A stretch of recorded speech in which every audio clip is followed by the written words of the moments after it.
अस्सलामुअलैकुम स्टूडेंट्स, मैं हूं इफ्तिखार हाशमी। आप देख रहे हो मेरे channel my online students. Class 10 physics आज स्टार्ट कर रहा हूं। बच्चों की रिक्वेस्ट आ रही थी। पहले मैं 9 क्लास की फ़िज़िक्स की 2 चैप्टर करा दिए हैं, तो आज फ़िज़िक्स का चैप्टर जो है 12। आपका सिलेबस जो है 10 क्लास का, वो उसमें 12 से स्टार्ट होता है। पहला चैप्टर आपका वेव एंड साउंड है। तो ये आदम जी के नोट्स हैं, बड़े ज़बरदस्त नोट्स हैं। ये मैं आपको एक्सप्लेन करूंगा और इसका पीडीएफ लिंक भी दे दूंगा, आप इसको डाउनलोड भी कर सकते हैं। तो स्टार्ट करने से पहले रिमाइंड करा दूं कि अगर अभी तक चैनल सब्सक्राइब नहीं किया है तो चैनल सब्सक्राइब कर लें। इंशाल्लाह ताला ना सिर्फ फ़िज़िक्स बल्कि math, chemistry, bio, computer, English, तमाम सब्जेक्ट की वीडियो अपलोड हो रही हैं 9 एंड 10 क्लास की। तो पहले मैं सिर्फ 9 क्लास की करा रहा था। 10 क्लास की जो मैथ है उसका 6 चैप्टर की स्टार्ट कराया हुआ है। तो आज फिज़िक्स हम पढ़ेंगे। तो जो फिज़िक्स का पहला चैप्टर है वेव एंड साउंड, इसके इम्पोर्टेंट क्वेश्चन है 21। तो वो सारे के सारे ये नोट्स हैं, इसमें कवर हैं।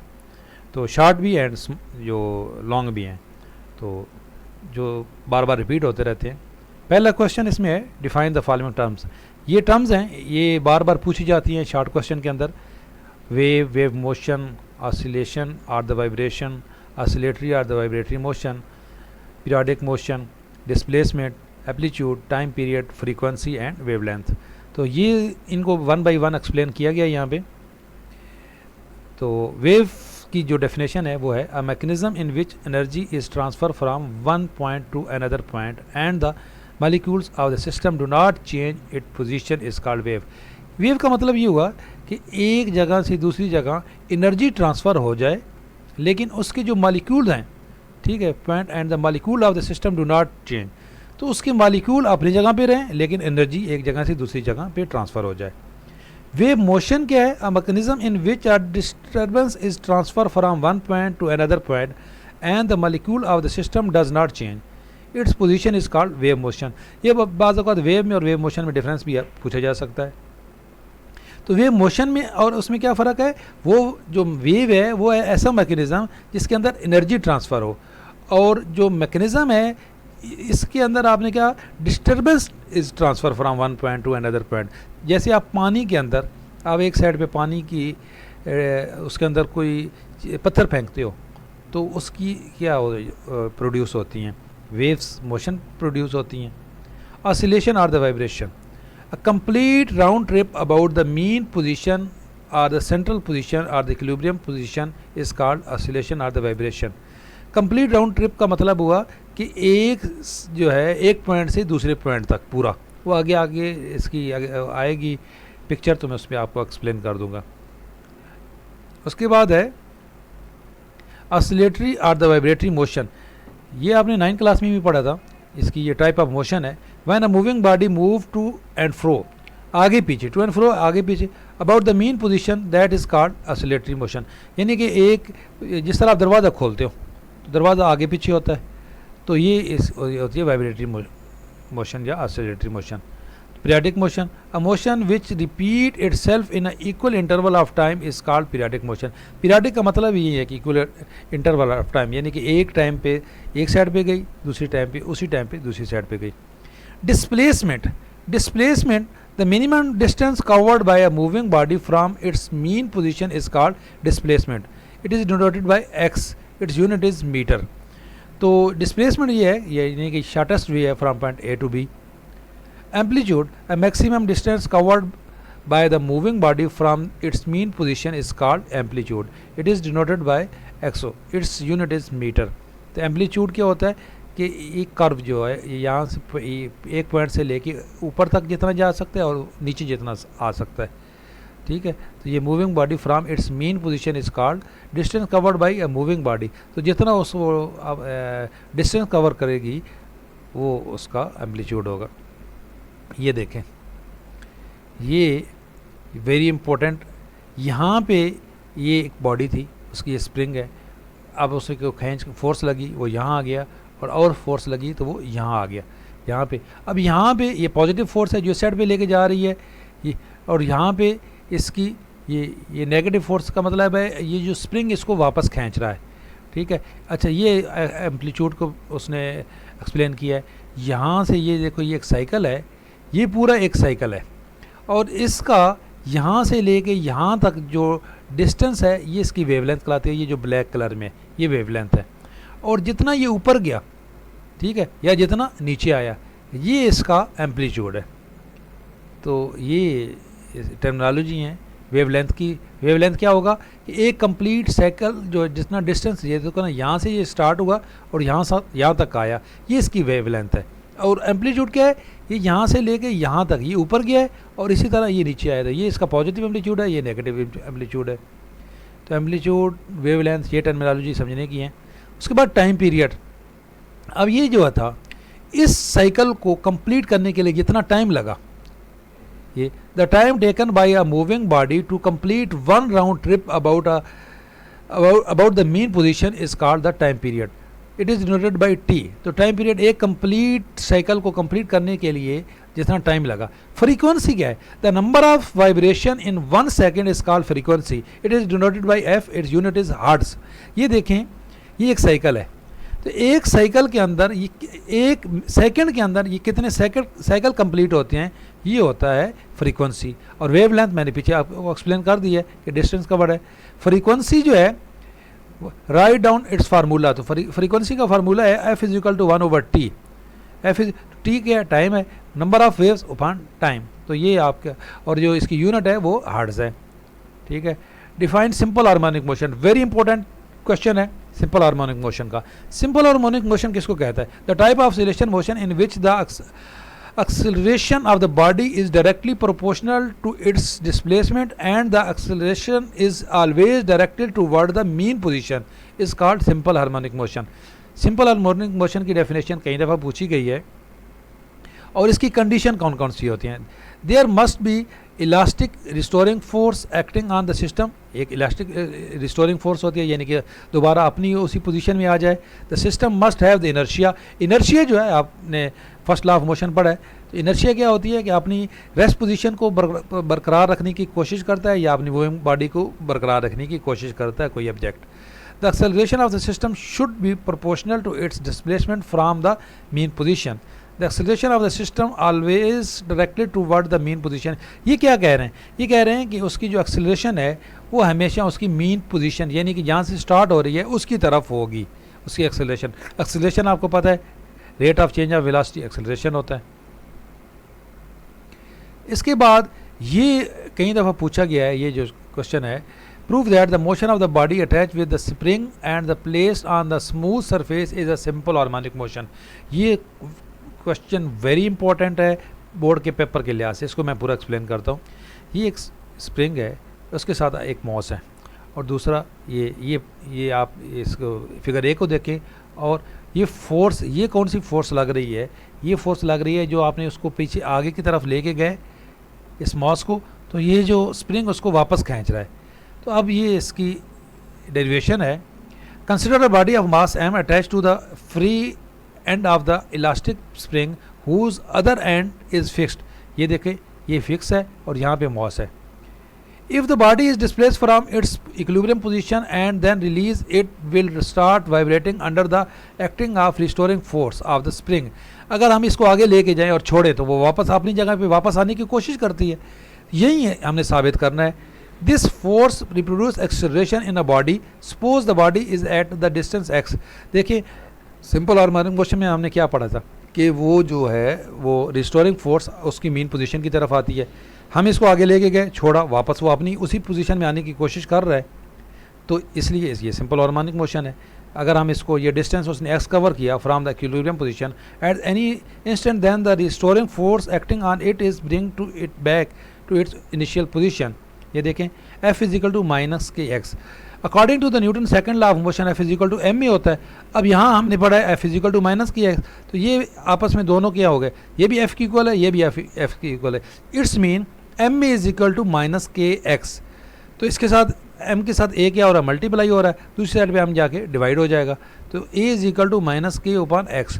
तो के upon एम जो है ये है कांस्टेंट, ये क्या है, कांस्टेंट है। तो इसको sign of proportion A is proportional minus X, यही आपने सिंपल हार्मोनिक मोशन में प्रूव करना होता है। Write down the formula for the time period of the simple pendulum and vibration of motion.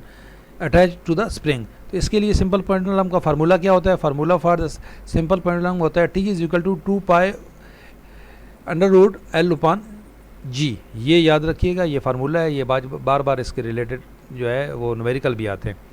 Formula for the period of vibration mass attach to the spring, we can find the time period of vibration mass attach to the spring as. तो ये जब हमने उसका time period find out करना होगा तो T is equal to 2 pi into M over K. ये कब है? जब मास इन्वॉल्व हो रहा हो, mass attach to the spring. ठीक है, ये जो ऊपर वाला हमने एग्जाम्पल भी पढ़ी है। ये भी दूसरी एग्जांपल है कि आपने प्रूव करना है कि सिंपल पेंडुलम जो है, ये prove that the motion of the simple pendulum is simple harmonic motion. इसमें भी आपने एंड पे प्रूव क्या करना है? A directly proportional to minus x, ये जिस तरह हमने यहाँ पे पढ़ा है। ठीक है, यही इसमें अगर प्रूव हो जाता है इसका मतलब है ये सिंपल हार्मोनिक मोशन होता है। ठीक है, ये मैं सिर्फ ब्रीफ कर लूँ, वरना आप इस नोट से याद कर सकते हो। तो सिंपल पेंडुलम की ये पहले an ideal simple pendulum consist of a point mass suspended by a weightless and the inextensible string from fixed support. तो ये सिंपल पेंडुलम होता है कि ऐसे जिस तरह आप बॉल होती है वो लटक रही है और ये यहाँ से यहाँ तक जाएगा, या हम छोड़ेंगे तो ये यहाँ आ जाएगा। Consider a simple pendulum in a begin bob of the pendulum is point O. यहाँ पे है, यहाँ से हम इसको इधर लेके जाएं, फिर हम इसको इधर लेके आएँ, तो ये वापस अपनी मीन पोजीशन की तरफ आने की कोशिश करता है। ये देखें यहाँ से, and again maximum potential energy at A पे ये इसकी मैक्सिमम पोटेंशियल होगी। When release it start periodic motion around its mean position. Periodic motion का मतलब है जितना टाइम यहाँ से यहाँ तक लगा इतना ही यहाँ से यहाँ तक लगा, ये हमने पीछे पढ़ा है। Due to the maximum velocity its velocity decrease at the time when it moving O to A. O से ए जा रहा है तो और ओ से बी जा रहा है, तो ग्रेजुअली इसकी वेलोसिटी कम हो जाएगी। So we say that the acceleration of the bob is directly proportional to the displacement in the opposite direction. ये प्रूव हो गया, A directly proportional minus X. तो ये प्रूव हो गया कि ये भी सिंपल हार्मोनिक मोशन है। वेव मोशन की डेफिनेशन वेरी सिंपल इंग्लिश लिखी हुई आपको समझ आ जाएगी। उसके बाद इसमें जो एक्सप्लेन करने वाले हैं वो ये हैं, what are two basic type of waves. कौन कौन सी हैं बेसिक टाइप? ट्रांसफर वेव और लॉन्गिट्यूडनल वेव। ट्रांसफर वेव कौन सी होती हैं? Transfer waves in which the particle of the medium execute simple harmonic motion and travel in the direction perpendicular to propagation of wave are known as transfer wave. They consist of crest and trough, नीचे ऊपर।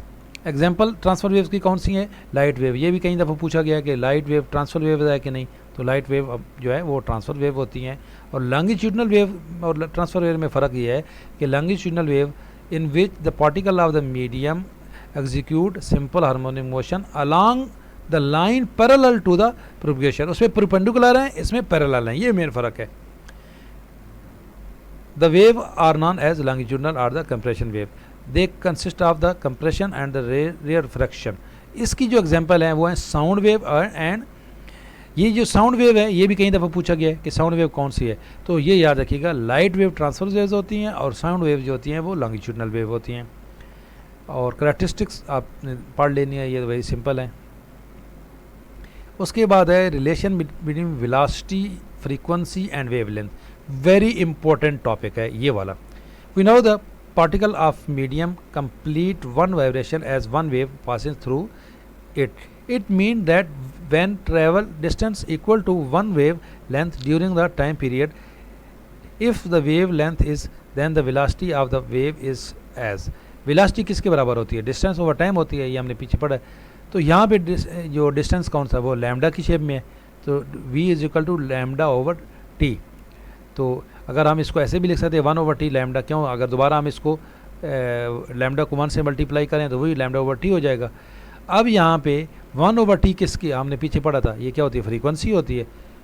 तो 1 over T frequency होती है, तो इसका मतलब है F जो 1 ओवर टी की जगह पे हम एफ लिख सकते हैं, तो v is equal to F lambda. ये प्रूव हो गया। ये यहाँ पे देखें लैम्डा को हमने सेपरेट क्यों किया था कि हम 1 ओवर टी को अलहदा करना चाह रहे थे। तो 1 ओवर टी एफ के बराबर होता है, तो v is equal to F lambda. Define sound, how sound is produce. Short question में आता है साउंड क्या है? Sound is the form of energy. Sound is the sensation provided by the air. Sound एक एनर्जी की form है और ये हमारे एयर सेंस करते हैं। How sound is produce, sound उस वक्त प्रोड्यूस होती है जब कोई चीज़ वाइब्रेट करती है। The sound is produce by a vibrating body. What are the factor on which production of sound depends, तो कौन कौन से फैक्टर हैं जिसके ऊपर साउंड डिपेंड करती है। पहला है तो वाइब्रेटिंग बॉडी, कोई चीज़ ऐसी हो जो वाइब्रेट करे, साउंड प्रोड्यूस हो। दूसरी है मटेरियल मीडियम, साउंड हमेशा किसी मीडियम के थ्रू ट्रैवल करती है, इसलिए जो स्पेस है वहाँ से साउंड ट्रैवल नहीं कर सकती। और यही कुदरत का कानून है कि जो सूरज के अंदर जितने धमाके हो रहे हैं उनकी जो साउंड है हमारे तक नहीं पहुँच सकती। तो साउंड हमेशा किसी मीडियम पे ही ट्रैवल करती है। और उसके बाद है लिसनर, कोई सुनने वाला हो। तो ये 3 फैक्टर्स हैं मेन। उसके बाद है g show by experiment that the medium is necessary for the sound, कि साउंड ज़रूरी है। तो ये कोई आप एक्सपेरिमेंट उन्होंने, suppose the electric bell is in a jar by its wire through a cork fixed in, तो अगर इलेक्ट्रिक बार को जो वो होती है बेल, उसको हम किसी जार में रख दें और वहाँ बाहर से पहले उसको बटन उसका बाहर लगा हुआ, we will hear the sound of the bell. Now start removing air from the jar with the help of the ये एग्जॉस्ट पंप। तो आप उस जार के अंदर से जो वैक्यूम पंप है, जो एग्जॉस्ट पंप है, उससे आप एयर निकाल दो। तो अब दोबारा जब आप दोबारा उसको ट्राई करोगे बेल को ऑन करने की, तो आपको आवाज़ सुनाई नहीं देगी। तो इसकी रीज़न ये है कि जार के अंदर पहले एयर थी जो उसको मीडियम प्रोवाइड कर रही थी, अब एयर नहीं है तो मीडियम भी ख़त्म हो गया। उसके बाद है ये टर्म्स हैं Audible sound, infrasonic and ultrasonic, very important है, ऑब्जेक्टिव में पूछी जाती हैं। ऑडिबल साउंड वो होती है जिसको हम इंसान सुन सकता है। तो ये इसकी फ्रीक्वेंसी ऑडिबल साउंड की होती है 20 हर्ट्ज से लेके 20,000 हर्ट्ज या 20 मेगाहर्ट्ज।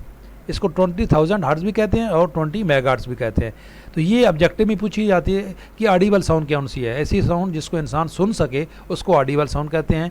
और 20 हर्ट्ज से नीचे नहीं इंसान सुन सकता और 20,000 मेगाहर्ट्ज से ऊपर नहीं सुन सकता। 20 मेगाहर्ट्ज से या 20,000 हर्ट्ज से, इसको 20 मेगाहर्ट्ज भी पढ़ सकते हो या 20,000 हर्ट्ज भी पढ़ सकते हो। इससे ऊपर इंसान के कान बर्दाश्त नहीं कर सकता, एयर जो है वो एयर ड्रम फट जाते हैं।